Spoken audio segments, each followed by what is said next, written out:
Well, welcome back, everybody, to BrixCast. This is episode number 8. I'm joined, of course, with my co-host, David. How you doing, man? Hello. I'm doing good, man. How are you? I'm doing great. And, we have a great list of topics to talk about today. We're going to talk about some Lego news as well as Lego conventions because we got the U.S. convention season upon us, which I'm excited about, and I think David is too. So, without further ado, let's just get right into it. Our first topic, David, if you want to talk about some reviews you did this week. Yeah, so the last week and a half, I've been doing a lot of reviews after I finished up week 6 of Geonosis, week 7. I think it's week 6. I'm losing track, even though it hasn't been that many. Anyhow, so yeah, there was a lot of sets that just kind of came out of nowhere. I didn't even expect them. Earlier this month, beginning of May, right after May the 4th, I got a bunch of emails like, we're sending you all these sets, and I'm like, oh, okay, all right. I mean, I won't say no. I mean, I'm very gracious Lego, right? Lego. Yes, I'm very gracious and thankful that Lego sends so many sets over. But it can be very overwhelming and actually stress inducing because you have these embargoes. Embargoes are just times where you have to get the review out, or you don't have to, but most people try to get the review out by the embargo date. And so all of these dates were literally one after the other. I think first up was the Harry Potter sets, and I actually ended up missing that because it was 6 sets. And I had to build all those. In fact, my girlfriend actually helped me build them. So we were building those together. And then I had the Batcave, the Disney villain set, the Pac Man machine, on top of all those Harry Potter sets. And then they also sent me, God, dude, those freaking DC Marvel action figures that are built out of bricks. I mean, they used to be contraction figures, like Lego did, the Lego Star Wars contraction figures. The Venom and Iron Man we got a couple last Yeah. years. Yeah, okay. Yes, Yeah. they did a Captain America, Batman, and Wolverine were the 3 that they sent over, and I'm probably end up just gonna review them on Instagram or maybe make a YouTube Shorts video. They're definitely, in my opinion, are not worthy of an entire review video about them. I would agree. I forgot how bad they are. I'm sorry, Lego, but I don't know why you keep trying at action figures. It just doesn't work, in my opinion. I'd rather take the mechs that come with a minifigure. I'd take the mechs all day over these things. That'll just they're creepy to me. So what I'm hearing, David, is that you are excited for Star Wars mechs. No, I'm not, Aaron. Wow, that's honestly a shocker. Really? No, I'm yeah. not. I think it works for Marvel and DC. I don't think it does. Maybe it doesn't. Maybe it's just because I'm so passionate about Lego Star Wars that seeing something like mechs come into the theme is just no, thank you. You're telling me that the Darth Vader mech doesn't make sense to a Star Wars fan? Come on, don't you remember when Darth Vader used his mech all those times in the material? Bro, it was in The Force Unleashed. Don't you remember? Exactly. Yeah. Oh. Anyways, sorry, you're saying. Yeah, so I mean, just some highlights. I just want to quickly kind of just talk about some of the other sets. So I have reviewed the Batcave. I think the review will come out June 1st, so I think this podcast will be coming out. Oh, you mean the the Black Border Lego set? Dude, okay, I like that set a lot. Oh, of course actually. You do. I do, and I think it displays well, and it's okay. Aaron, and I said this in my review. The best comparison to the Batcave is actually the new Indiana Jones Jones diorama set. That's how good it is. Don't you dare desecrate the Indiana Jones diorama set, comparing it to the black box. Okay? I'm sorry. I can understand display value and play value are 2 different things, right? And I understand that undeniably. But it has both, though. No. Because this is too far. There's 7 functions in the set, on top of the fact of being minifigure scale. 7 functions. And then 7 working functions, and then on top of that, it opens up, and that itself is, I guess, an 8th function. And when you close it up, it's a nice display model. And I'm sorry, are you calling this a playset? It is when you open it up, it's David, yes. You cannot. Dude, I'm getting I get a Batmobile. I get the full-on Batcave with the armory. In all sense of the word, call this a playset. I'm sorry. What? That is just an egregious. First of all, okay. it becomes a play set when you open it. It's not a play set when it's closed. It's a It's display set, never a and play that's set. what I think is so cool about it. It's a black parts pack that no one want. Like they could have just made a really sick $400 Batcave instead of filling the box with 1x2s in black. Like it doesn't make any sense why they. Well, I mean, okay, it does make sense. It's Lego, current Lego, but like I well, I first off, Aaron, there's more dark gray than there is black in the set. Like it's majority dark gray, which you can't complain about being a Lego Star Wars fan because like half the sets we build are dark gray. I mean, I still I don't think it's good to have that as whatever. Like the color, the black is the more noticeable thing because it's a black book you close, which is just Yeah, preposterous. I'm sorry. I've seen like nothing positive about this. In addition to the fact that Lego is releasing the Batmobile as its own standalone set, which I will be picking up because I'm a huge Batman fan, and I think that Batmobile is pretty good for the source material, and that kind of defeats any purpose for anybody to buy the $400 box. I just don't see look, I think that this is the next Wakanda bust.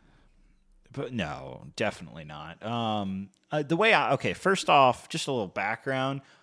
I started my YouTube channel because of Forest Fire 101 and his stop motion animations, specifically the Lego Batman ones. And so the Batcave, specifically a Lego Batcave, just brings back heavy nostalgia for me. So I am heavily attached to that. Given I wouldn't be here today if it wasn't for Forrest and his animations and that Batcave. And so when I was building this set, I was just thinking, I was just playing out those great animations in my head. They're iconic. They have literally tens of millions of views on YouTube, and they live on today. People still love Forrest. He's a great friend of mine. And so, that's what I'm really attached to about this set is it feels like So 2008 again. I think that I'd also like to just say that 07 Batman 1, as it's called, is the most nostalgic theme for me as well. I remember getting those sets as a kid. They all got destroyed, unfortunately, but yeah, no, that the entire theme and Force Fire 101's videos are just like absolutely ingrained in my head. I love the entirety of Batman 1. Trying to get all the sets right now too. So But when you say Batman 1, you're talking about like the Batman 2006 sets and like when yeah, the those are game called launched and Batman all that. 1. Yeah, those are Oh, called Batman okay. 1. So Batman Gotcha. 2 is the stuff that came out in like 2012, like Yeah. The the blue really comic box. book. Yeah, the really The blue comic book stuff. box, yeah. But in any Hmm. case, I don't want you to take this the wrong way because I don't want to like, question your nostalgia and the way you have your memories. But I think that it's not really fair or correct to compare this $400 monstrosity to what is undeniably a perfect set in that Batcave from 2007. The $100 Batcave, Mr. Freeze and Penguin and Break-In Invasion. Like, I'm Is sorry, I so don't. Go ahead, yeah. I was just gonna say that set is great, and I love that. And I remember Brendan Jedi Bob, a friend of ours. He got that set I think at Brick Fair last year, or like 2 years The ago, and he jealousy was for just me like, was I think he unbelievable. built it at Brick Fair too, He actually. And did, he I remember did. seeing like a brand new version of that, and I was like, wow, that is heavy nostalgic. So I mean, if you want to really relive the Forest Fire 101 nostalgia, you got to get that set. But that's like a five, $600, $700 new in-box sealed, so it's cheaper to get the new one in that regard. And the original one, I guess in that fair nostalgic wise is better, but you're getting so much more out of this. Obviously, more bricks, new minifigures, great build. It's I think sturdy. that, It's a very well built design, I must say, and nothing falls apart on it. and this might be the rose tinted goggles, so take it with a grain of salt. But I would rather buy the Batcave from 2007 than buy this $400 one if I had $400 to drop on a Lego set because it's just not like As I a don't know. Maybe as it's a the Tim Burton hardcore, Batman. yeah, I mean, yeah, I'm not a huge Tim Burton. Like I seen Batman '89, or I guess just Batman, I think it was called. And I thought it was good. I Is actually this from haven't Batman Forever, seen. right? I thought it was Batman Returns, 1992 Batman. What's the It villain? was but the Penguin. Oh yeah, that's Batman Returns. Yeah, Okay, yeah. yeah. So but I, even though it's based on that movie, like Batcave is still very much the Batcave, no matter what. Whether you watch the animated series, the Nolan, Tim Burton, whatever version of Batman you're watching, even the newest, the Ben Affleck Batman, they all have their own Batcaves, and they're relatively the kind of same. There's a big, big You mean computer Robert area. Pattinson They Batman? have. Yeah, I actually haven't even seen the Robert Pattinson You Batman film haven't? yet. Oh my god, that's I genuinely a good haven't movie. watched it yet. It's so good. Yeah, I watched it on a I never Southwest got. flight. It's awesome. it came around. It got released in theaters like March of last year, and like I was just overwhelmed so much with moving, and like I just had gotten a puppy, and like think my life was kind of just going in a new direction with everything prior, and so yeah. Anyhow, I didn't have time to watch the film. Okay. All right, so I don't want to talk too much about the Batcave, but the point here, Aaron, is I think it's a much better set than a lot of people are saying. I understand why some people don't like it. It is maybe not to someone's taste, but me personally, I like it. I think it has value, and I think it's a billion times better than the Hulkbuster and Black Panther bust that we got last Okay, year. so I'll wrap up my opinion segment here of it is undeniably of the stupid $400 sets we've gotten from Lego, probably the best one. The figures also are very good, and I'm not even gonna like that they are just good figures. And if I don't get this set for a good price, I'll just probably get the figures off of Bricklink. And I think that I would really be way more okay with this set if it didn't have the ridiculous shadow box thing. Like that's the whole frustration I have with it. I don't have an issue with the source material. The interior build looks cool enough. I just don't like the whole box thing. That's just me personally. Okay, so Aaron is coming to my house in honestly 2 months, man. You'll be here. Oh wow, that's ridiculous. So yeah. very soon, and so obviously I'll have the set, and so I will show it to you, and I will give you a Solid Brick Studios presentation and see what you think in person, and let you play around. I got one of those of a Galador set. And we'll come back onto the podcast, and I want your genuine thoughts then. Once you've physically handled it and you've played around with it, and then you can judge it all you want. And that's fine. And I'm open. I'm more open to enjoying this set than I am to enjoying the Hulkbuster or the Wakanda bust. I think that those two are definitely just like objectively horrible sets. But I think that this is definitely, it could have been worse. I just don't like the excessive shadow box thing personally. Yeah. But yeah, like that, that's all we'll talk about for now. I'll come back in a couple months with my actual opinion when I get it. Hold it. Sounds good. So the other set that just came out this morning, actually, that I reviewed was the Pac Man machine. And originally, I was very curious about what a Pac Man Lego machine would be. And surprisingly, it's a solid set. It's a little on the pricier side at $270. That does match up with the NES set. And I think the question mark Super Mario Brick is also $270. And I think the Mighty Bowser's also $270. Lego's just hitting this $270 price point on all the like video game based stuff. I think that the $270 is the new $200 maybe, or no, the new I don't know. $250. I don't know. They didn't really do $250 before, so seems, anyways. Given that it's Pac Man, it's a super. Who doesn't know what Pac Man is? So right. Super recognizable, super iconic. I played the game growing up too. I even played it in like an arcade too as well. Obviously, if you're in your 30s, 40s, you went to the classic good old days of arcades. Then this will be even more heavy nostalgia for you.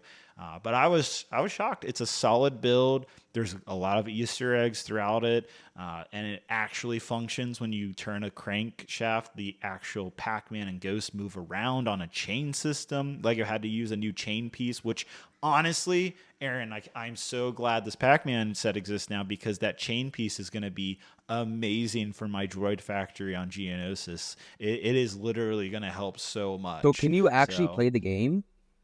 Yeah, well, so you're spinning the crank and you see what looks to be like a real game, but it doesn't change at all. It's in a it's in a loop basically, right? So it doesn't. You can't like flip a switch for it to change to something else, unfortunately. But realistically, there is a very complex way of doing it, but the set would have to be much larger and maybe not as and honestly, Lego, I feel kind of. I feel kind of stupid asking, but yeah. Oh. No, because I don't think that's really possible. That wouldn't be possible to build at all on that scale. Yeah. Sorry. I was just going to say that Lego did a very good job at making sure that the set will run and run and run. They even said in the instruction booklet they plugged it into a robotic system to make sure it could do it thousands of times before it just dies from moving so much. So it's well tested. Lego does have standards for that.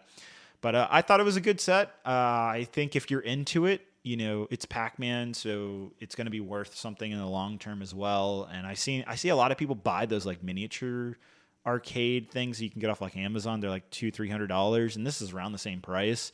Obviously, you can't play like the real Pac-Man game, but it it's Lego, and so that has its value, and then it's Pac Man, and that has its value. So I don't know. Right. It's a solid set. If you're into it, I think you're gonna like it, and that's the bottom line.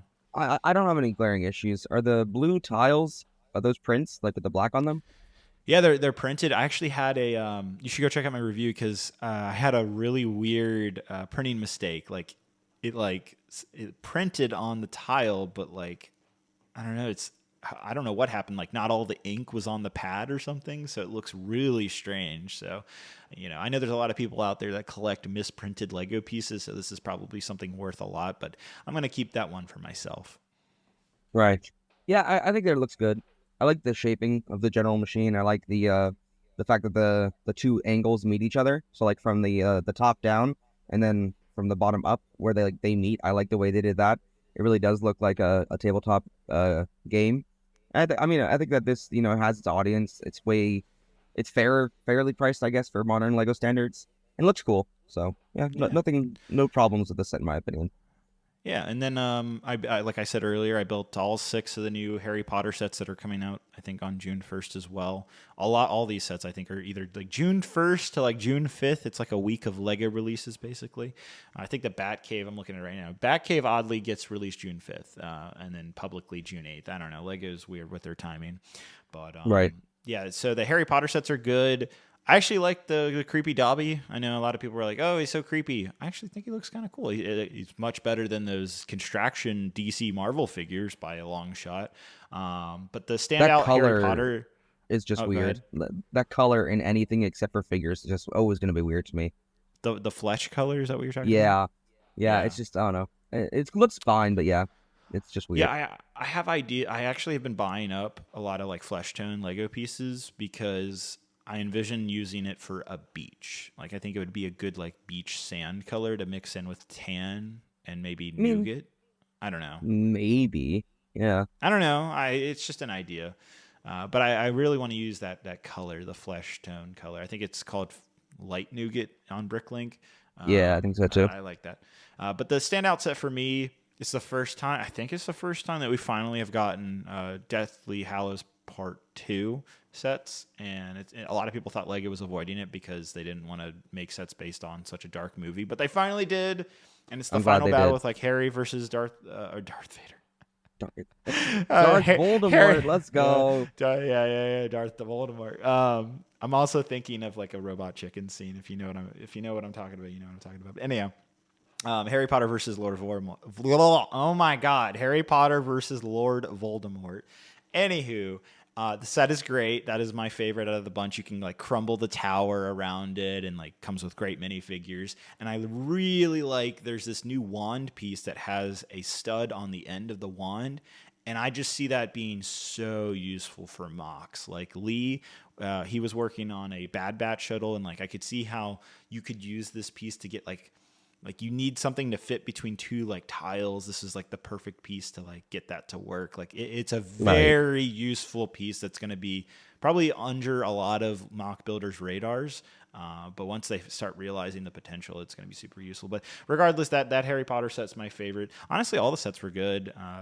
My girlfriend Darby thought all of them were great as well. I think she really liked the what are the two brothers, the twins called? I forget The their names. Weasley's Wizard The Wheezies, George and Fred. Yes, George and Fred. Their fun little candy shop or wizard shop. That I think was one of her favorites. But yeah, the That's, Harry Potter sets are good. Go I'm ahead, excited Aaron. for them. Yeah, Yeah. I'm a huge Harry Potter fan. I'd say, besides Star Wars, it's probably my second. Probably yeah, it's the second favorite franchise out of all of them. I really love Harry Potter, and I was collecting all the sets, the newer sets to begin with, but like towards 2021, it just got kind of like I didn't have space for them anymore, so I kind of just fell off. But I might pick these up again if I get a chance to. I really like the look of Yeah. the final battle. I think Sand Green Voldemort is awesome, as well as Printed Arms and Bellatrix. That also looks really good. So these sets Yeah, look the great. figures are great. If only we got some quality Lego Star Wars figures with dual molded arms. I expect nothing, but yeah, I'm happy for Harry Potter. That sounded Yeah, really and then condescending. I expect no, nothing no, from no, Star Wars no. right now, but yes, it's Oh, And then the last set was the Disney Icons Villains, which I actually thought was a good set. It was my girlfriend's favorite Lego set that she's ever built. She actually built a good portion of it, and she absolutely loved it. She's built a lot of Lego sets over the last couple months, and so she said it was an awesome set. And I actually was playing around with it. I'm like, yeah, if you grew up with the VHS Disney films, you're gonna love this. If you didn't, you're younger than the VHS or yeah, wait, you're older than the VHS era, right? No, that doesn't no, make you're sense. younger. You'd say if you're older, Yeah. that means you're a boomer. Not a boomer, but There, yeah. an older millennial. Older millennials will know what VHSs are, and then obviously boomers will You'll know what never it is. believe what But I got called the other day by some if of you're my from friends. Gen Z, likely you probably don't know what a No, so VHS is or a never quick little, used like, it. extremely quick tangent here. I got called a boomer by some of my friends the other day because all I do is like talk about how great old Lego Star Wars was, and that made me feel very old. And I didn't like that because I call you a boomer sometimes because you do say stuff that's quite old. And I Aw, don't know. thanks. I see how it feels now. So Yeah, sorry about that. But yeah, that's end of okay. that tangent. Yeah, that set looks nice. Yeah. All right. Well, that's it for the reviews that I've been working on. I think next Lego revealed some new Marvel and DC sets. Specifically, what I want to like hone in on is the Spider-Man No Way Home. I think set. Yes, No Way Home. It is the Statue of Liberty head that has all three Spider-Men in it. A very cool set, in my opinion. But honestly, Marvel is kind of. I think Marvel as a whole is just kind of in a bad place for me right now. So I'm not too excited. I liked No Way Home, so I probably will pick this bad boy up on I don't know, clearance or something like that. Looks cool. The figures look nice. The other Marvel set release revealed. Um, yeah, I don't know what Lego's doing in their, I guess, Marvel department right now because it's just not working in my opinion. They the amount of like sets they release that are hits comparatively to the sets they release that are not hits is like staggering. And yeah, this end game battle set is just definitely unneeded at a minimum because I feel like we just got another end game battle set actually, where we had like the compound from 2021, and I think that it actually uses a lot of the same figures. And it's cool to see Wanda have a skirt piece, but everything else being a reused figure except for Valkyrie, I think, is just like lazy. And the fact that it's $100 set is kind of ridiculous. Yeah. For me, the Spider-Man, it's called the Final Battle. That's the Statue of Liberty headset. First off, the Statue of Liberty head, is made out of medium nougat, which I so happen to be using for my Geonosis mock. And there is so many new pieces in medium nougat, and That's great. this gets released on August 1st, and so I am crossing my fingers that somehow I can utilize these pieces. But August 1st is also the same week that Brick Fair is happening, so I don't know if I'll get a chance to utilize these new pieces that are in medium nougat for the first time. So that's unfortunate. You know what's funny is I think this What? Statue of Liberty head is like almost the exact same design as the Lego Movie 2, like what was Apocalypseburg? You know what I'm talking about? Yeah, Apocalypse Bird. Really cool set. Yeah, I think it's the same design, it or could at be. least very similar. It's the exact same scale from what I can I tell. mean, I hate to burst your bubble here, but it's the same source material, so there's a good chance they would look similar. There is a good That chance. And I'm looking at the craziest thing is the minifigure selection. Like you're getting all the main characters basically of the movie in one set, which is just that's so definitely unheard of really for a nice. Lego. That's nice. That's yeah. And It for is. $110 set, like that is, I mean, what is it, nine or 10 minifigures? I think it's 10, nine I still minifigures. think the Yeah, but price could have been better in the end, but I don't know. It's good for what I, it is. getting Tobey Maguire's original Spider-Man suit is, and then we also have Andrew Garfield's Spider-Man outfit. Like those two figures, the Yeah. Tobey and Andrew Spider outfits from the different eras of Spider-Man movies. Like that is good. That is very I good mean, because you I know how love those expensive movies. the only other Andrew Garfield Spider-Man suit we got was the Comic Con figure, I think. So this is definitely a Yeah, nice addition. and that figure goes for thousands of dollars. I mean, yeah, it's a Comic Con figure. It's just a Yeah, Also, that's there is a new okay, this little minor tangent here, but like there's a brand new translucent like clear piece that they're utilizing to hold up some figures. And where was this for Mandalore, man? I could have used this for my Mandalorian Super Commandos. It's like the perfect piece to get figures to float off. Obviously, you can still use it, for the newer Mandalorian sets, but this is a great new piece, and it'll be so good for mock building. I will absolutely be using it day one. it's always cool to get new pieces. I think that's definitely the most exciting part about new Lego sets is just getting new parts. That's always fun. Mm-hmm. Yeah, I think that Yeah, look fine. That looks this fine. That set looks fine. this is just such a banger set. Oh my god, this is gonna be sold out for months, Aaron. Really, you think so? Yeah, the more I look at it, the more I realize that this is going to be so sought after. I don't know because I think Legos fixed most of their supply chain issues. I I don't know. think the demand is going to be that great. We'll see. 900 pieces, $110, 9 minifigures, a lot of which are brand new for this set. I think almost all of them are brand new for I this think that set. it will So, definitely be a very well liked set because it has mm-hmm. everything. There's none of Yeah. that buy that set stuff, which is definitely nice of Lego to do. For that price, I really, really hope they do that anyways. But yeah, it looks nice. I'll pick this one up probably on a effective on discount.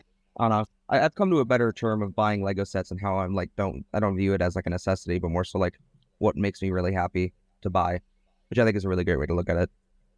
Mm-hmm. Yeah, Yeah, no, but that makes sense. and But then the yeah. other Oh, sets that got go revealed, ahead. the other set that got revealed, I'm sorry, is a women's soccer field set. Oh yeah, that's And right. I'm just gonna go ahead and start this off with anyone who hates this set for the reason of it being women soccer players and not men soccer players. I mean, just please stop watching the video now. No I didn't desire or even notice. ability to appeal. I didn't What? even Go ahead. notice that. I didn't even notice Yeah, it was women. it's sad that people did. I mean, the comment section on the Instagram post of it from I think Promo Bricks was just an absolute cesspool. I don't Ew. understand why the Lego community is full of these absolute, I mean, morons. I'm sorry, that's what they are.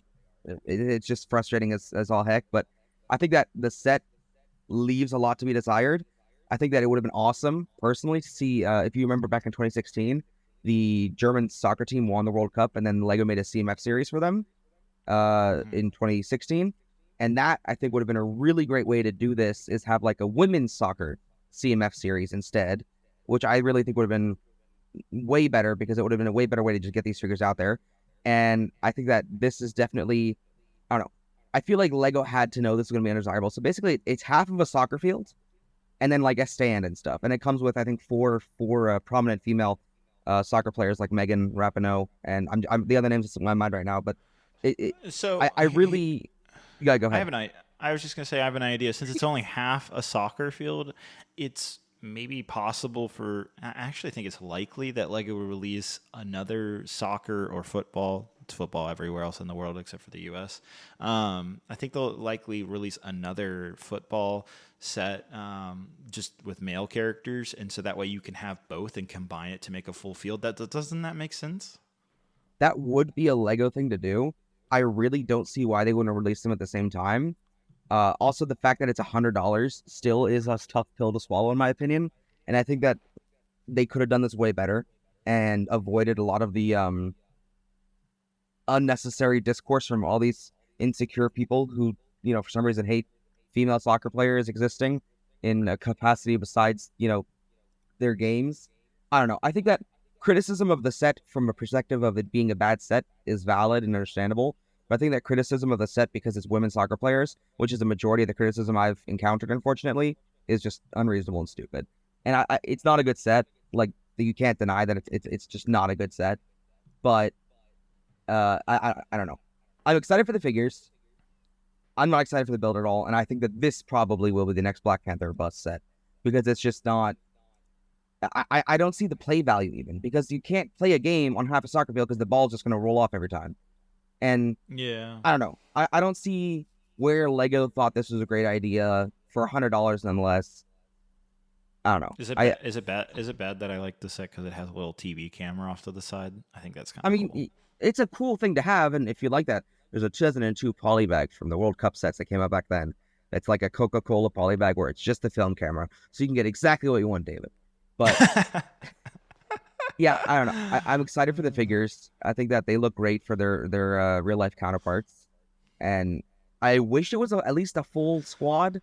I don't know. I feel like there's so much more they could have done with this set to make it way better. Like they could have removed the fans and the fan section, and then given us also like all players of a soccer team, or at least more than just 4 named and then 2 unnamed ones. I don't see why that's like when we got the DFB team, which is the one from 2016, we got the whole team and the coach. I'm just failing to see why Lego shortchanges the set and then charges like $100 for it. Is what I'm thinking. I don't know if you have an opinion on this. I'm obviously very opinionated on it, but yeah, that's all I really have to say about it. I don't really know much about soccer or football, so I don't know. It's a set that doesn't really target me at all. So yeah, right. I don't know. No opinion. It's if you're into soccer, football, and this appeals to you, then maybe it's a good set. I don't know, Aaron. You know more about it than I do. Yeah, that's the problem. Is that the crossover between fans that are gonna like this and the thing is, if it was a full field and a full team, maybe I could see this appealing to just like men's soccer fans as well, if they care enough to discuss what type of soccer they prefer. But I just don't see how it's incomplete. That's the thing, right? It's an incomplete set. That's the message I'm trying to get out here. It just doesn't feel ready. And if they do that, what you said, half the field is men, half the field is women, I think in the end that'd be cool. But then I'd just be kind of like, why didn't they just make it a $200 set, include 5 men, 5 women soccer players, and just leave it there, and then avoid all this ridiculous, stupid outrage at Lego being woke or whatever. I don't get it. I think that like a simple investigation into like past things Lego's done or just the way the internet is would have avoided a lot of unnecessary stupid backlash. But I'm glad that they did do it then in that case, because well, to be fair, the set hasn't been officially revealed. It was kind of like linked or leaked by a site, so we haven't even seen like Lego's full on marketing for this set yet. I thought we did. That's what BrixCast says, is it was leaked from a website. Okay, I thought there was like a lifestyle shot of it I saw, but I guess that could have also been leaked from the website. Oh yeah, so, it was leaked from Rakuten. Yeah. Yeah. Mm-hmm. Okay. Well, I mean, that's all I want to say about it. If you're mad because it's women, stop listening, please. But other than that, I just don't see the appeal. Yep. Another set that I think goes on sale too, I just want to quickly talk about, I forgot about it, is the Mars Preserver. How do you pronounce it, Aaron? Perseverance. Oh my Perseverance, God. Yeah. Wow, I feel stupid. The NASA Mars Perseverance rover. It's a Technic set. It looks so good. I agree wholly. Like I liked the ideas set from Kuso, not ideas. Back from I don't even know what year that was, where they had the Curiosity rover. And then also had that set, the Discovery rover from like 2001. That's why I like that set too. Mm-hmm. So this is definitely going to be, I like Technic sets that are like branded, if that makes sense. Mm-hmm. I'm not a huge fan of Technic sets that are just like generic Lego, whatever, but branded Technic sets I really like. Like I like the Airbus helicopter, the Osprey, of course. If you know me, the Osprey is really a point of contention 3 years ago. But I'm excited for this set. I'll definitely be picking this one up. Yeah, no, this is one I would definitely want to get. I'm trying to see how much does it cost. 95 euros, so only like $100. That's actually like $100, a bargain. Yeah, that is 1,100 pieces. That is a very reasonable price. Like that's uncharacteristically reasonable for modern day Lego standards, especially for something licensed. Yeah, no, exactly. This is a great set. It's a great looking set. It looks cool. I'll probably pick it up. It's a Mars rover, so if you don't like the look of the Mars rover, you're not gonna like the look of the set. Like that's a pretty simple connection to make. But yeah, the play functions look great. Technic sets in general, if they're like well done, they're well done. And I think this one is. Mm-hmm. Yep. But so I think that's gonna wrap up all. And wait, Aaron, did you have something else to say? Sorry. No, I think I was about to say exactly what you were saying. Oh my God! If you want to go ahead, continue. We're just one mind here, everybody. I know. We're going to go ahead and transition to our final topic, and this just should be a lot of fun, honestly. We're going to be talking about LEGO conventions, specifically Brickworld. Brickworld Chicago is coming up. This will be my first time that I've ever gone to Brickworld Chicago, ever. I've always just This gone would to be Brick my Fair Virginia second or Brick time. Fairs in general. Yeah. So this will be Aaron's second time. So he could tell you about his experience last time he was there then. Right. But yeah, so So we're gonna go through some different topics, talking through what Brickworld and all that is. So Aaron. yeah, so I think that we're gonna start with just kind of going over, expectations for a Lego convention, right? I think that a lot of people listening will have already been to a Lego convention, maybe not as big as Brickworld, or I don't know, they've never been to a convention.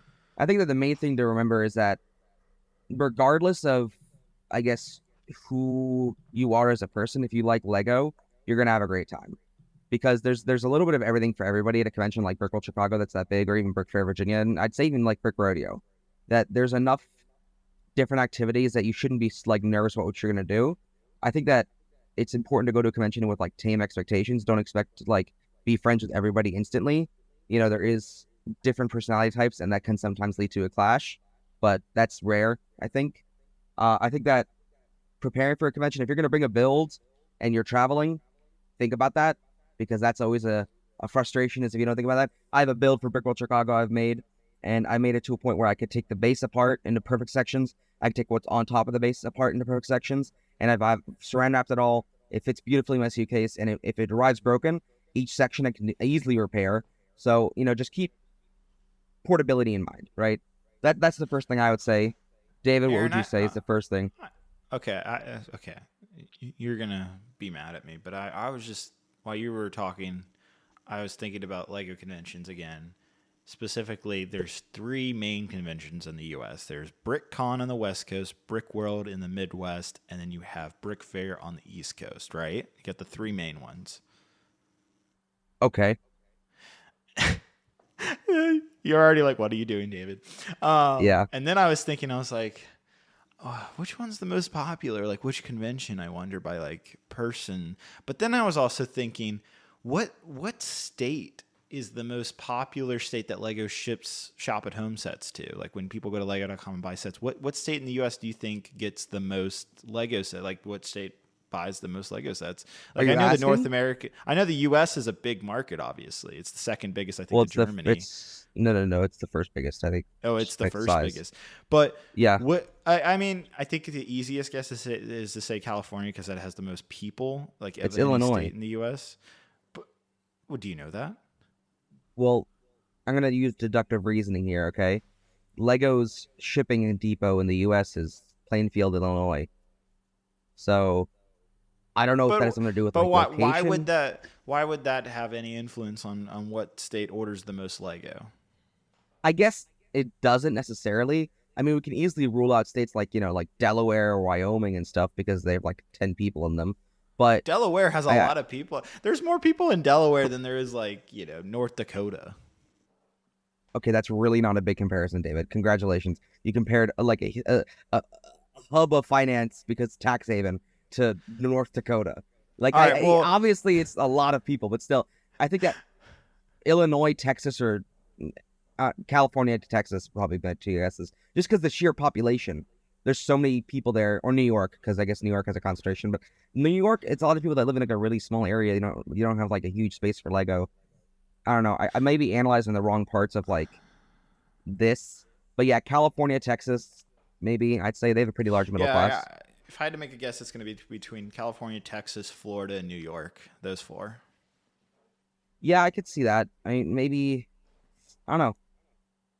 Yeah, it's really hard to think It's a because good question. So, down if you guys are watching this or listening to this on the YouTube channel for BrixCast, let me know down in the comments below. Which state do you think buys the most Lego from Lego? Let me know down in the okay, comments. Maybe I interesting. can maybe I can get Yeah, an answer from Lego soon. Lego is that'd be actually fun. going to have a physical presence at Brickworld. Now, that physical Yeah, I saw presence that. is only during the exhibitor days, not during the public days. You won't see like Lego people who work for the company during the public days. So this is also a Right. great advantage of being an exhibitor. Yeah, I agree. I think that to bring this back to the topic that we were talking about just a second ago, but yeah, leave your guess down below. I think that Brickworld Chicago this year is the biggest Lego convention ever or in the US, because I think there's Is it 50, though? Because Brick Fair, Virginia is massive as well. It has like no, so there's 1,100 1,500 attend. registered. Oh, Yeah. you right. There's Because Brick Fair, Virginia yeah. has 1,200 exhibitors. So I think that that's really insane, the amount of people that are coming. And I think that it's going to be absolutely wild. I know that they had a problem a couple weeks ago where they had to like accommodate more space, but they didn't like say it that way. They framed it as they need to have more space, and they asked lugs to make their displays smaller, which is kind of ridiculous. And that's just lug drama, which I'm not going to get into right now, or just exhibitor drama. But still, Brickworld doesn't seem to be able to, I don't know, have this upcoming convention under control. Would be my outside look in. I'll find out in about a week and a half or 2 weeks, which I'm excited for. But yeah, I think that Brickworld is the biggest one right now. Yeah, so let's talk about preparing for a convention. So I get a lot of people that ask me like, how do I move mocks? What do I bring to a Lego convention? And I'm coming this from, I'm going to be talking about this coming from an exhibitor's perspective, and Aaron is also going to be an exhibitor. I've done both. I've been a public, just go normal public hours on Saturday and Sunday. Exhibitor time is usually like it's either Wednesday or Thursday until the Sunday. So it's either 4 to 5 days versus just 2 days. And then it's Mm-hmm. like literally the entire day of those days, by the way, where the public hours is only like 6 hours a day. You can be at the Lego convention as an exhibitor for like 12, 14 hours a day if you want to. Yeah, that is very true. I think that what I want to really want to stress right now is like you can go in as an exhibitor if you don't know anybody. You can just register yourself as an exhibitor and have a space given to you by the convention at like whatever assigned table your mock is. So if you built a military mock at the military table, if you built a Star Wars mock at the Star Wars table, right? And I think that that's all fun. But if you're able to go to this convention with friends, be it Lego friends or maybe even not Lego friends, and do the exhibit days with them, that is just like an unparalleled fun. That is just like it's so much fun. How just being able to do stuff with your friends all the time, Lego related friends especially, is just so much fun. I think that it's really, I don't the exhibitor days aren't underrated, but I feel like they are sometimes taken for granted by some people. Not necessarily, but it's definitely, in my opinion, the highlight of the convention is the private days for the exhibitors as opposed to the public days, which I So understand can be counterintuitive, but no, that's just how I feel about it. So this is the first Lego convention that I've ever flown to. I've flown to many conventions like Star Wars Celebration before, but those didn't require me to bring a mock or any Lego with me. In this case, with Brickworld Chicago, I'm flying out of Virginia to Illinois, and this will be the first time I've ever had to fly with my mock. And so what I'm doing is I'm checking a bag. So I'm taking all my clothes, personal items, putting that in my carry-on luggage, and then I have my camera in my backpack. So I have my backpack and carry-on luggage, and then I'm going to check one bag, and the big suitcase that I'm going to check on the plane is going to house my mock. And Aaron, is that pretty much how you're going to do it? Yeah, so actually, no. I think that putting your mock in the big suitcase is probably the worst idea, Whoops. because unless it's like required by the sheer size, I wouldn't do that. I think that what a lot of people don't understand, or people do understand, is that what your bag goes through at the airport, if it's not like a massive airport, will destroy that mock. And I think that having in your carry-on, you carry it on, inherently removes a lot of risk. You're not throwing that bag around. You're not jostling it up. I think that it's, if you can, David, I would not put it in your check bag. That's probably the worst idea you could have. Well, the Sorry problem, to break so it to you, but yeah. so the problem is that I can't reveal what I've been building. It's a specific mock for Brickworld Chicago. It's not Geonosis. I'm not taking like a section of it or anything like that. It's specifically for this convention. And unfortunately, while it breaks down, I'll have to wait till I finish building it next week, but I have no idea whether it could even fit in my carry-on luggage or not. But I will heed your advice, Aaron, and I will try to stuff it Yeah. in my carry-on. That's probably the best idea. Is just like, I don't know. The checked bag. I look at the checked bag on any trip. This isn't just a convention. As basically like, am I okay with whatever's in here being lost, stolen, and destroyed? Right? Because that's how you should look at a checked bag. Because for the most part, you'll get a reimbursement from the airline for whatever gets lost or stolen if it's something like really bad happens. But I still don't want to put like my medication or my camera gear or anything in Oh, that bag because like the chance of it help, being stolen is really high. helpful tip. I'm going to go on Amazon right now and remember to order these. But put an air tag in your luggage, especially checked bags, so that if Yes, they yeah, lose them, I you have can those in my track bags them. too. Like those are Yeah, lifesavers. it really is helpful. Actually, I went to Finland last year, and my bag was left in Stockholm, and it was actually very nice to be able to see my bag actually get brought to me in Finland, as opposed to just like being worried and hoping the truck from the airline arrives at the hotel at some point. Right? It may not be helpful necessarily, but it's definitely a huge peace of mind, and it really relieves a lot of stress because you could see where your bag is as it's being loaded on the plane and everything. So if you can afford it, it's $25. Just grab an AirTag. Um, they're just great to have as peace of mind, and they work off of pinging other iPhones, so they really will work anywhere, which is also super nice. It's honestly one of the greatest Apple products that exist, and that's like a hard to deny fact because of how cheap it is as well. So yeah, I would get an AirTag too. I'd put that in your convention stuff. But like I was saying, checked bag, look at it as something that you're okay with being destroyed, stolen, or lost within reason, obviously. And then I think you'll be fine. I wouldn't put your mock in the check bag. I know that I have a friend here in Germany named Simon who is building this absolutely insane mock. I mean, David, I'll show it to you when we're at the convention. It is Yeah. a, like, seeing his progress updates. I think you met him at Scarebag, actually. He's a German guy. Oh, okay. Insane mocks. And, he talented as hell. He really is a new builder as well, and he's like, his mock is so massive that he has no choice but to put it in his check bag. But he's thought about that and built the mock around fitting in the check bag, which is also a way I would do it as well, I guess. So he's made sure there's padding and secure. Just make sure your mock is secure, right? That's kind of where I would be at with convention advice for now. Yeah. In that regard, what do you have to add to that? So in terms of breaking down mocks, I mean, this is also really important that you make a mock modular if you're flying. Now, I also drive to conventions every year. I go drive to Brick Fair, Virginia, which is just outside of Washington D.C.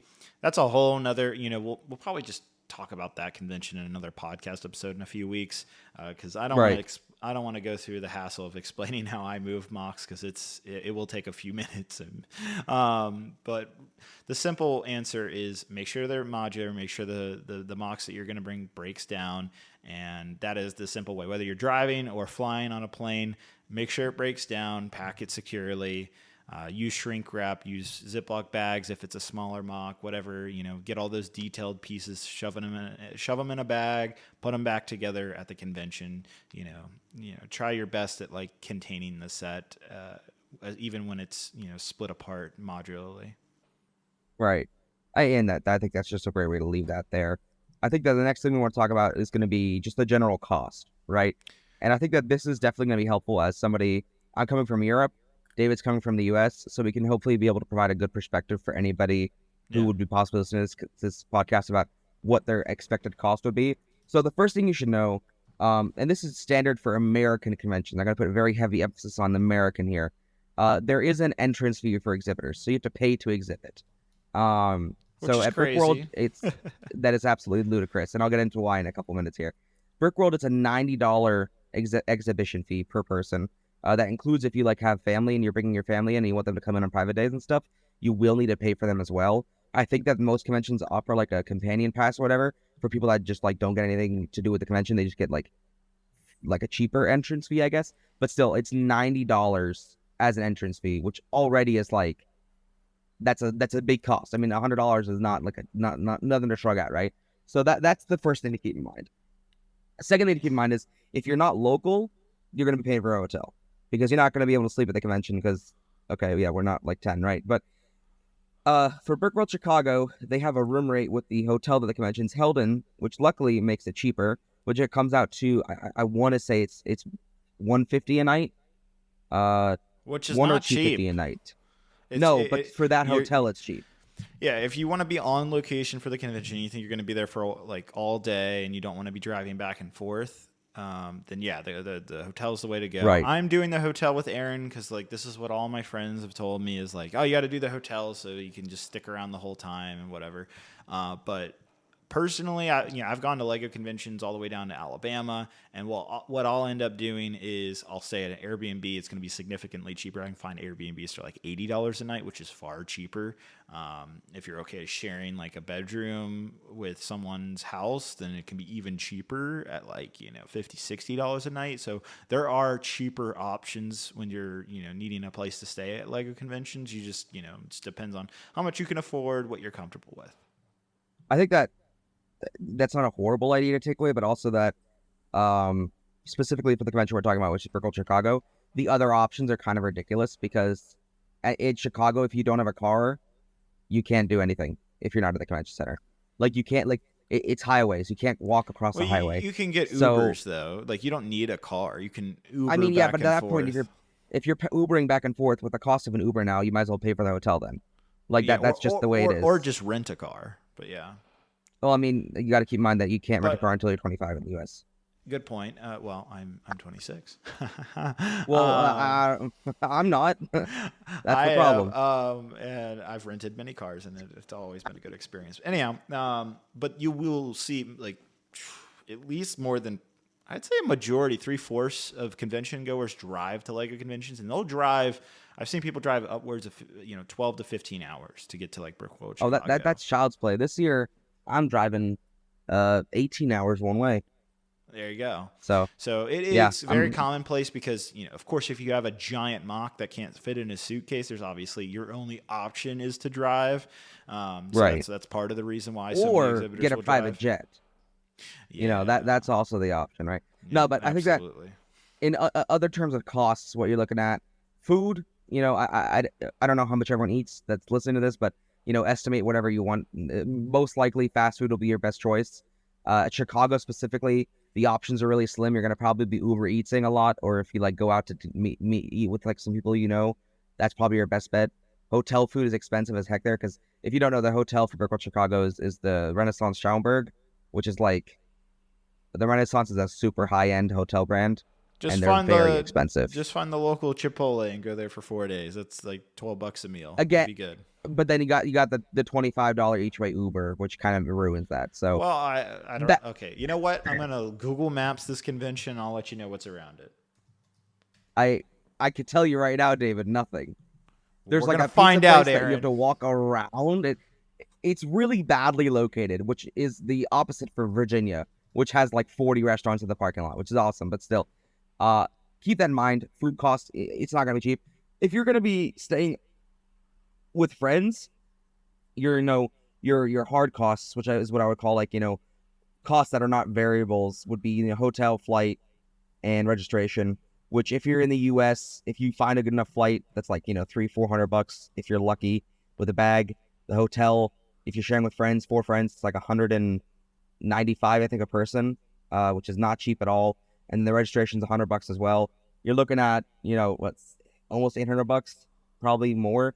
So, with food costs, with other costs you don't know that you have, or if your flight costs more, you're really easily at $1,000 for this whole convention trip, which is not cheap at all. And that is definitely makes you take a step back. You're like, is this worth it? Is this worth it to drop a half a month's salary or even a month's salary maybe, or rent on this instead? And it's a tough decision to make, but also conventions are great. If you can't afford it, I wouldn't go. Not because you shouldn't go, but just because it's not worth the amount of time you put into getting that money, I guess is what I'd say. Okay, wait. I would. There is an IKEA across the highway from the convention, Aaron. How do you cross a highway, David? There's a road that goes under the highway.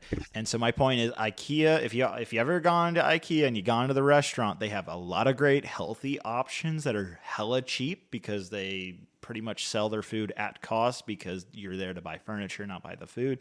But pro tip, just walk across the road, go over to the IKEA restaurant. You're going to have plenty of meals that are good, well priced and healthy and, not fast food. I think I just proved you wrong, Aaron. I think you didn't, because I think that you'll see in about 2 weeks when we're there how hard it is to get to IKEA. I don't think you're understanding how I'm looking at this. It's okay. I will even tell you what the walk time is. 1 second. I think that you're really overvaluing the capability to go there. But I think that It's a 20-minute it's walk. still, yeah, okay. 1 mile. So Yeah, that's not close, David. okay, all Like right. Well, it's not far, but it's there not are close. there are other options. There's a Buffalo Wild Wings, Noodles and Company.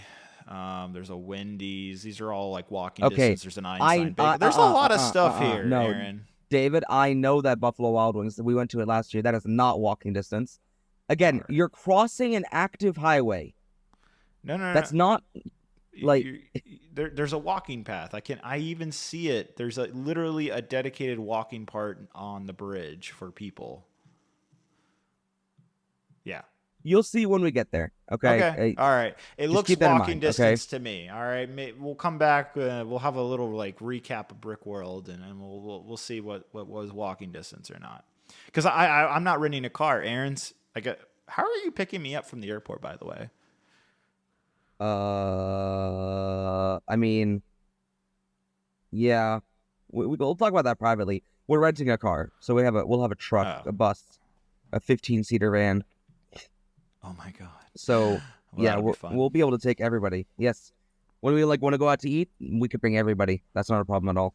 That's actually yeah, a good idea. I think yeah, I think that should cover the cost section. I mean, just be aware, it's not cheap, but nothing in this hobby is, which is just an unfortunate truth, right? Like that's the baseline, the bottom line, I'd say.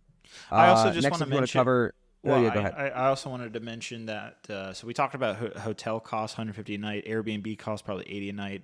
Food you're going to be spending about anywhere between $10 to $30 a meal.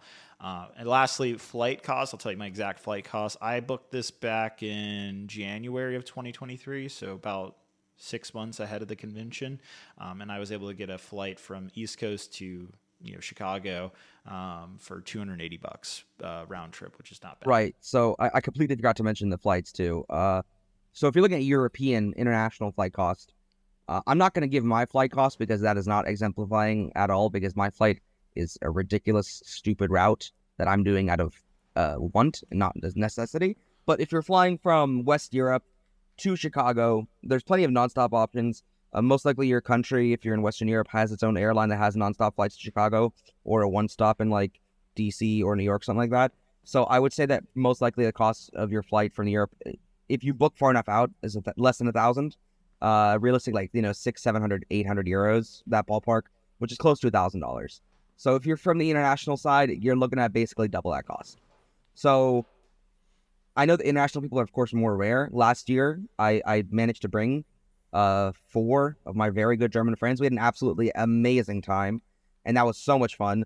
Their flights, I think, from Germany, so from Munich, Germany, were like it was a very good price. It was like 600-ish euros, which that's the lower end. If you can find it cheaper, you can. And if you fly ridiculously, I think I spoke to one of our listeners about his flight plan, and he's going from England. And he has like 3 stops on like some discounters, and he still paid like 400 or 500 euros, which is not cheap, but still he made it cheaper, right? So just be smart with your travel bookings and searchings, and that'll help, I guess. But yeah, cost is definitely something to keep in mind because it is not going to be less than $500 for the whole convention. If you live nearby, yeah, it will be. If you can stay at your house and just go to the convention, like yeah, you're looking at gas cost $90 a day. Like that's it, $90 at the convention. Sorry. Yeah, that's what I would say for that regard. The cost is definitely something to consider. Really look into it if you can afford it. And yeah, so if you want to quickly talk about lugs at conventions, David, because I think you have more experience with that than I do. Well, quickly, I just want to say, bring appropriate clothing. It's summertime in Chicago, so it's not that bad. Or really any convention you're going to, bring appropriate clothing, but bring deodorant for God's sake. Bring freaking deodorant. There's so many people do not put deodorant on at these conventions, and the Brick Fair last year, the head of Brick Fair's name is Todd. Stench. He had to send a text out to every exhibitor saying to please put deodorant on. It was that bad. Yeah, it's definitely. I'm not going to say it's everybody, right? But there is definitely. There is stereotypes in the Lego community of what type of Lego fans smell bad and don't shower, and I'm not gonna I'm not going to affirm those stereotypes, but I'm not going to deny those stereotypes either, because there is, in my experience, definitely a no lack of smelly people at conventions. And it's summer, you can sweat. If you smell bad after sweating, like that's acceptable. Like you're human. That's kind of how it is. But just shower every day. If you're at a hotel, it's free to shower. Just shower to get some Yeah, deodorant. there's no excuses for you not to take a shower every day and to properly put deodorant on. If you can't do those two, you shouldn't be Exactly. going to a convention. I'm sorry. Oh, yeah, you're really angry at others. Okay, yeah. I just be considerate of people around you. If you raise your arm and people like scatter, maybe I don't know, look inwards is what I would say in that regard, without being too mean. Everybody But wants yeah, to not die from smells. You want to be there to enjoy the bricks and smell the plastic. You don't want to smell something else. trust me, the fact that there's like over 1,000 people in this hall already, and the fact that the hall is hot, it'll smell bad enough. You don't need to contribute to that smell, right? Like the smelliness of the convention is already at a level that is borderline unreasonable. So just grab that extra stick of Old Spice or other deodorants. Just make sure you bring it with you. I, That's really I I'd really impart that upon you as well. I use Manscaped's deodorant. It's actually very good. They're not Is this a sponsoring this sponsor podcast. segment? Like I was say, like, Dude, I want nice them to segue. I want them to sponsor not even just the podcast, but my YouTube video, because like I actually do like some of their products. Like I know they're like a common YouTube like trope of being sponsored by Manscaped, but like they actually have some good stuff. Maybe if we get some more viewers, we can actually get a sponsor then. Maybe Manscaped will be the first one. That's very appropriate for that. Actually, be great for the convention episode. I know, right? Ugh. Oh my gosh, yeah, that'd be I'll great. have to reach out to their marketing team. Anyhow, so lugs. That's what we wanted to talk about. We went on a little tangent there. Okay, so first off, deodorant is very important. Yes, continue. Oh my gosh. So first off, if this is your first time going to a Lego convention, I think it can be, especially as an exhibitor, you'll quickly just be like, where do I go? I mean, obviously you can. Okay, so personally, as an exhibitor, I do always recommend that you bring something with you, some type of mock, because if you go as an exhibitor as a first time with nothing, that's going to be really difficult for you to start to like make friends and stuff.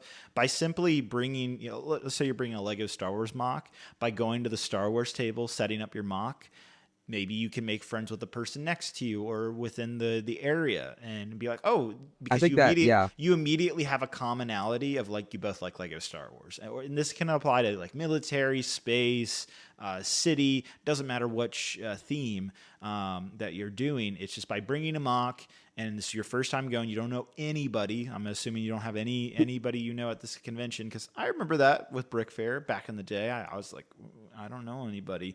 And so it can be weird. It can be strange to try to make friends, but the easiest way is simply by setting up a mock and talking to your neighbors, and you'll be surprised how quickly you can make friends with the. And I think that a great way to exemplify this is that in Brick Fair 2021, when there was a guy named Russell. It's really a great builder. This great kid. He set up his mock at the Star Wars exhibit, and Blaine, who's the owner of Empire Lug, saw how great this mock was, and basically told Russell no, come put it at our table instead, which is the Empire Lug table, which is at the front of the convention as opposed to the back of the convention. And with that, Russell then met everybody in Empire Lug, and I'm guessing is friends with at least a few of them now, and he comes to every convention now with Empire Lug and has like this group to go with. So yeah, if you can, even if it's like a small mock, just like bring a mock. And I think that'll really help your chances of making friends. It's a lot easier to make friends in like a community than a lot of people give credit for, I think. Especially because, if you're, feeling lonely or alone, I guess, at a convention, there's other people that feel that way. And it's a great way to bond over a commonality, like David said. But yeah. And so next is like you'll notice, especially you'll notice the banners that say like, what's the Chicago lug called? I forget. Wamalug, right? Wamalug, yeah. So you'll see all these different banners that have lug within their name, or at least lug somewhere on it. Empire Lug is the lug I'm a part of, and so is Aaron. And I love Empire Lug to death, but I'm not going to lie. If you're a first-time exhibitor, lugs look extremely scary because you're like, what are these things? Who are these people? Why are they like all like a group? And it almost feels like being at high school and like you have all the cliques, right? You got it's bad. You got you got the football players, you got the nerds, you got the art geeks. You get all these different groups and cliques, and it's kind of the same thing at a Lego convention. Thankfully, again, because we're all here for Lego, it's not that hard to break into these type of groups, but it can feel very overwhelming when you first see it. There are going to be, and I think that if you'll find this in any community, not just Lego exclusively, but regardless of what community you're in as a fan, you'll find that there's going to be people who are just, definition of a hole, right? Like Yeah. you're going to encounter some people like that, which is just unfortunate, but I guess that's just human nature at that point. So I wouldn't take every interaction you have as your first interaction with somebody at surface level. Now, if you consistently talk to somebody and they're just like rude to you, or you don't enjoy talking to them, then, there's no obligation to speak to them. But, just don't let first time interactions deter you from trying to still be friends with somebody. Great example is me and David. First time I met him, refused to touch me because COVID. Second time, look where we are, right? So always just don't be annoying, which I guess that's like a lot more broad than I would want it to be.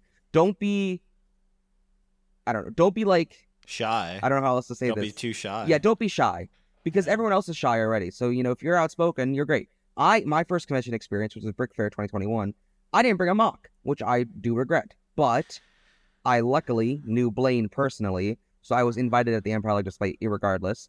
And that's how I met all the people I know now. And I was very outspoken. I met all these great people. I feel like Lego conventions will test your ability to know social cues, like when to stop talking, when to start talking. That's what social cues Right. are. That'll absolutely do that. This might be above the heads of some people, but like, you'll also notice at Lego conventions that you have people who are sociable and people that are not, and you just kind of gotta work within the margins between all of that. Yeah, you might meet somebody who just doesn't want to talk. They came to display their mocks and that's about it. And that's just that's how it is sometimes, right? And if they don't want to talk, they'll make it known they don't want to talk, right? Just move on to the next person. You'll find yes, someone. be a human. Yes, Yep. that's what I would say. It's fun, and I think it can be a lot of fun. And I think that I was just gonna say that the Brickworld Chicago this year, especially, like, there's at least 25 Lego YouTubers that are going. There's a ton of Lego TikTokers going. You'll almost, if you're in the Lego community specifically, you follow like social channels, you'll also notice like, wow, I follow them, or I know that person from that video or TikTok or YouTube short, whatever it might be. And so if you also don't know anybody and this is your first time at a convention, going up to your favorite YouTuber, like if you wanted to go up to me, that's a great way to get started and just have a conversation. You'd be surprised where those conversations can go. Yeah, I think that as somebody who was not ever the YouTuber and was the person who was in the position to talk to the YouTuber, it definitely can be intimidating to a point. But I think that, just be confident in yourself and in wanting to speak to them, and they'll gladly speak back to you. And I have a great example with this one as well, is with Jay. I mean, I'm great friends with him now, and that just started by simply talking to him. So, don't be shy. I think that's just the main takeaway, is just don't be shy. Be outspoken. Another thing I just remembered about Lego conventions, Aaron. So when I go to conventions, obviously, people in my age bracket, 15 all the way up to 30 will most likely know who I am, and that's awesome, and I appreciate people who follow me on YouTube. But, there's plenty of people at Lego conventions that are, older adults that are in their 40s and 50s, and they sometimes can bring some of the best mocks I've ever seen. And usually I'll always take a chance, maybe like Friday night or Saturday night as an exhibitor, you have the ability to go at night. Public hours are only during the day, during the weekends. But as an exhibitor, you can go at night. I specifically also like to go early in the mornings, like Saturday or Sunday, when the builders are actually present at the table. Usually a lot of people will be around their mocks on public days. And I'll usually take the time and spend like an